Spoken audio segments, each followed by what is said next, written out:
Hi, my name is Linda Beezer, and this is video 7 in my incest series. And today we're going to be talking a little bit more about my dad. And as you know from previous videos, my dad is a pedophile. He's a pedophile that molested me, my sister, my brother, and had a sexual relationship that started with my cousin when she was 14 years of age. And I'm going to be talking more tonight about my dad's sexual relationship with Jennifer and some of the repercussions of that relationship as it developed. After I as I discussed in my previous video, when I turned 18, or shortly after I turned 18, my mom kicked me out. She never liked me. She never wanted much to do with me. I was just not the child she wanted. And so she got mad at me and kicked me out. And so I lived with my grandmother for a while, and then lived with a friend, and eventually I didn't have any other options. I had to move back halfway into my senior year with my dad, which I really didn't want to do, but I was left with no other options. And so, as you learned in previous videos, shortly after I returned to La Crosse and moved back in with my dad, my cousin launched charges against my dad with the sheriff's department. And as you'll learn in previous videos, if you want to go back and pick up some of that information, the sheriff's office pretty much just didn't do an investigation. They screwed around with it and tossed it aside. So, and you can hear more about that in previous videos. I want to start by talking about, some of the repercussions, especially for me in that particular situation. Obviously, living with my dad again, knowing that he had a sexual relationship with my cousin, that he was actually having sex with her, was very traumatic. It was very stressful for me. One of the ways I coped with it is we had some neighbors that lived near us, and I spent, I kind of latched on to this family. I spent a lot of time up at their house. I was there constantly, almost every day after school, because it was basically my safe place. I felt safe there. I really idolized this family. I saw them as the perfect family. The family that didn't have all these dark secrets that my family had. And so I latched on to them, and this neighbor woman, whom we're going to call, I'm going to have to use phony names here. I'll let you know right up front that these are phony names. They're used to protect the people involved in this disaster that is my life. This neighbor lady, whom we'll call Anna, was very good to me. She kind of took me in and mothered me, and since my mother had kicked me out and I was living with an abusive father, I really needed that parental attention. And so she was, she kind of mothered me, and me and Jen, we started spending a lot of time up there at their house. Me more so than Jen. I spent a ton of time up there. And I idolized this family. To me, they were the perfect family. They were everything my family wasn't. And of course, I had a crush on Anna's son, one of Anna's sons, and we'll call him Kyle. And so I loved being up there and everything, and I had a crush on her son. And like I said, I idolized this family. To me, they were the perfect family. I wanted to be a part of this family. I wanted to get away from my family. But even as I was spending time, around Anna and her family, and, developing my adoration for their family, I was at the same time living a lie. When Jennifer launched the accusations against my dad with the sheriff's office, Anna, of course, found out about that because Jen told her what she was going to do, and Jen, gave her the whole story. And that left me in a position of, do I tell her the truth about what's going on, or do I cover for my dad with the neighbors as well? And of course, I, again, made the wrong choice there. I chose to cover it up. Not so much, I think, to protect my dad as at this point I was protecting myself, because these neighbors, they liked me. They accepted me. They were fond of me. And in the back of my mind, when all these accusations came out and all these dark secrets started surfacing, I was thinking to myself, how is that going to reflect on me? What's Kyle going to think? If he finds out that my dad did things to me, that my dad raped Jennifer, he's going to be disgusted every time he sees me, and I won't even have a shot. And that was kind of the destructive pattern of my thinking at that point.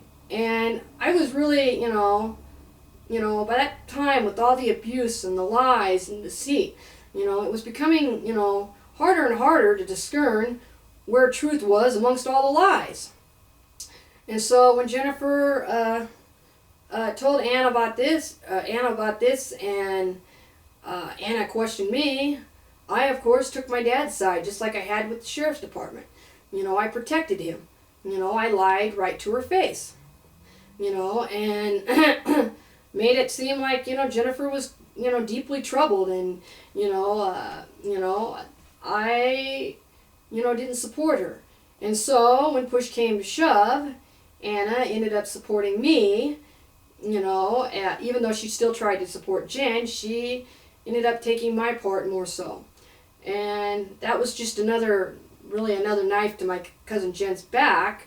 I can look back at this and realize just how awful this was for Jennifer, how isolated and alone she was, and the trauma that she was enduring, and think to myself, how could I do something like that? What was I thinking? And I don't know. I don't have any answers. My reasoning for making these videos is to help other people understand how destructive these kind of decisions can be, to show you the consequences of these actions.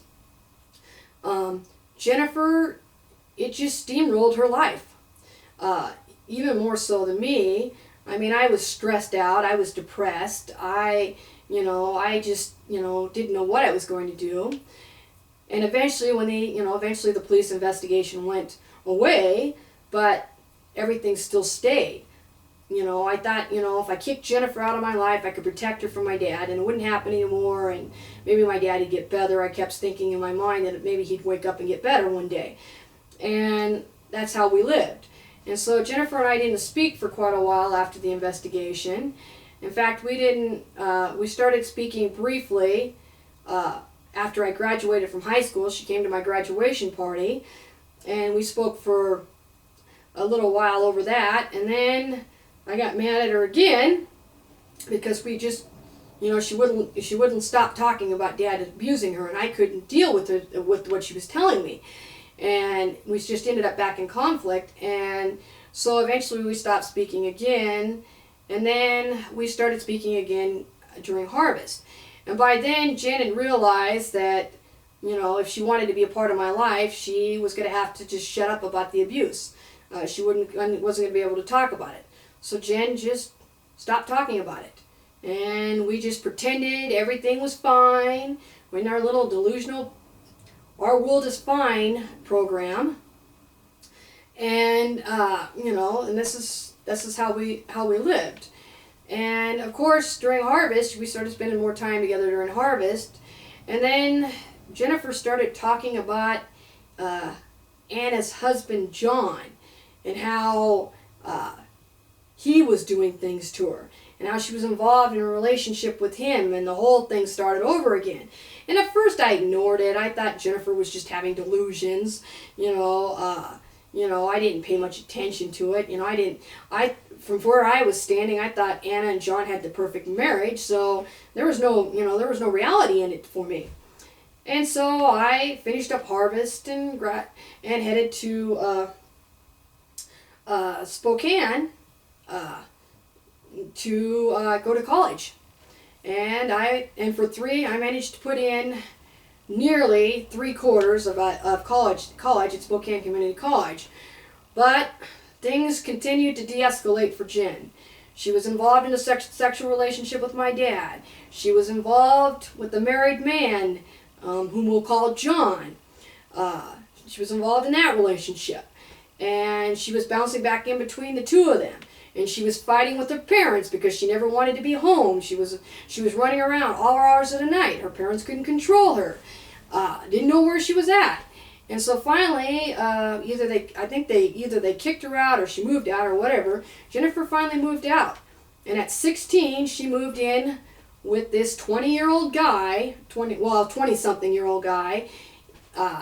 He was in his 20s somewhere. But anyway, she moved into a little camper trailer behind this house in La Crosse with this guy in his 20s, who was just no good. I mean, this guy was living in a camper trailer behind a relative's house who was disabled and living on disability, and he was living off of this poor guy, that was really nice. It was really disgusting.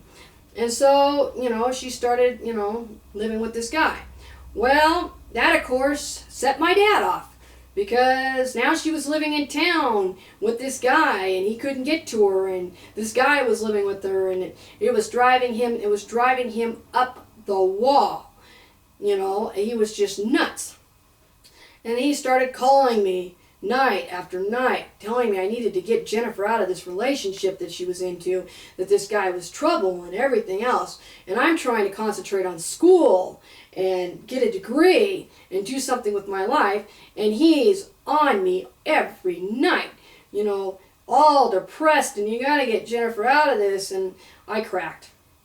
I just couldn't take it. I couldn't handle school and dealing with these nightly phone calls and the stress of him and Jennifer and his relationship with her and everything else.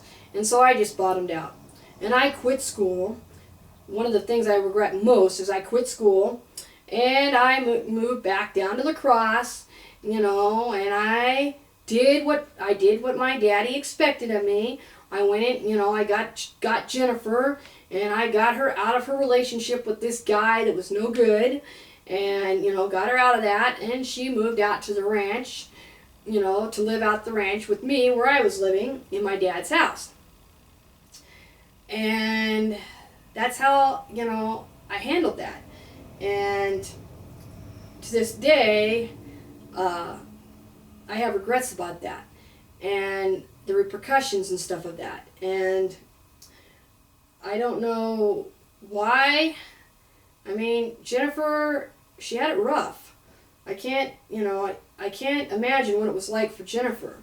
And these men, I mean, it wasn't just my dad, and it wasn't just the married neighbor, or the guy in his 20s. I mean, she had sexual relationships with other guys.